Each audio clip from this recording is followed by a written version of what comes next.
When I do felt applique for a face, I like to use a fusible web. Today I'm using Wonder Under. There are a lot of great ones out there. I've used them all. With felt, I'm not as picky about which ones I use because felt doesn't fray. If I'm fusing a fabric, then I'm a lot pickier about which one I use because some will fray a little bit more than others as you wash the piece. On my website, I went ahead and I tried out a whole bunch of different options and I showed you how well they work with fraying. So you can check that out on sweetbriersisters.com if you're interested. So with this fusible web, you can feel there's a paper side that's nice and smooth, and there's a side that has the fusible web on it and it is more rough. So we're going to trace onto the paper side.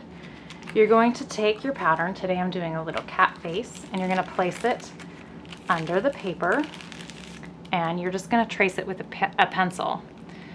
Now, that was a bad tracing job, but that's okay because I can handle it. You just have to know how to cut it out right. It doesn't have to be perfect.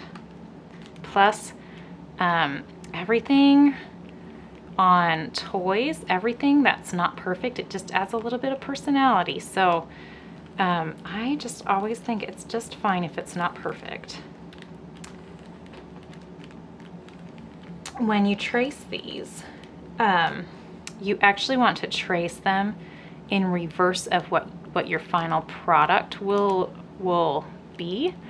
On my templates, the pieces that I have for you to trace are already in reverse because I think it's annoying to have to trace through a paper that is upside down.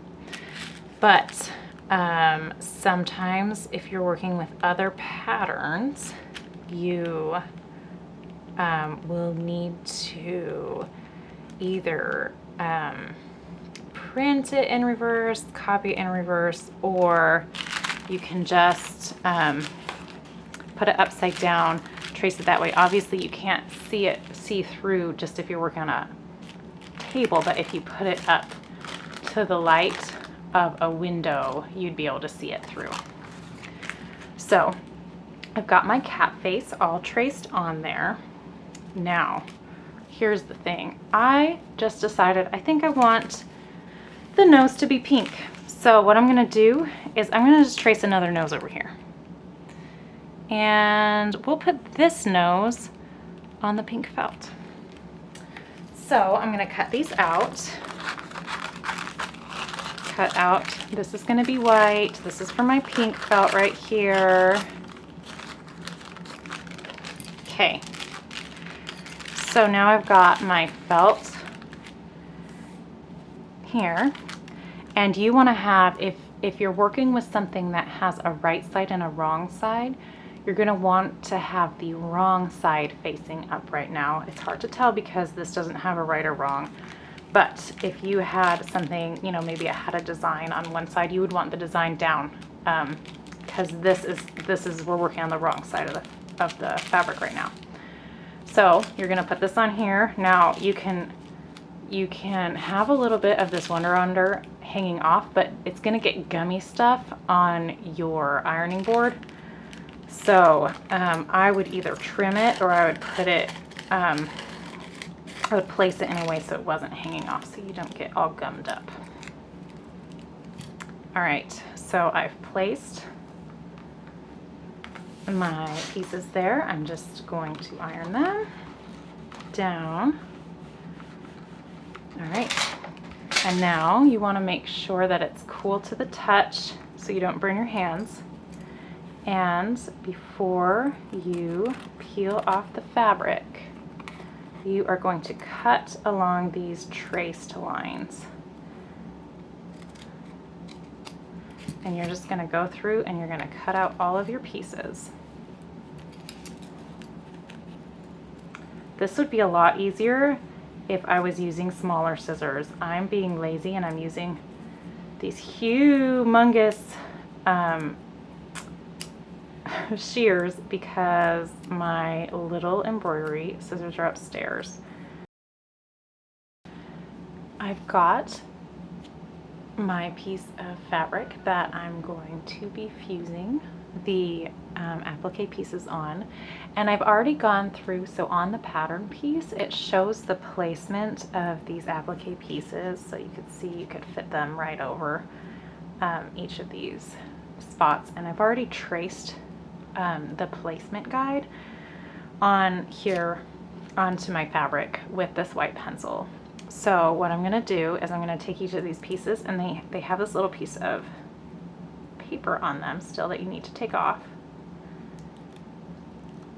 And once the paper's off, you can place them. Make sure the sticky side is down. You'll just place them over the guides that you traced from the pattern.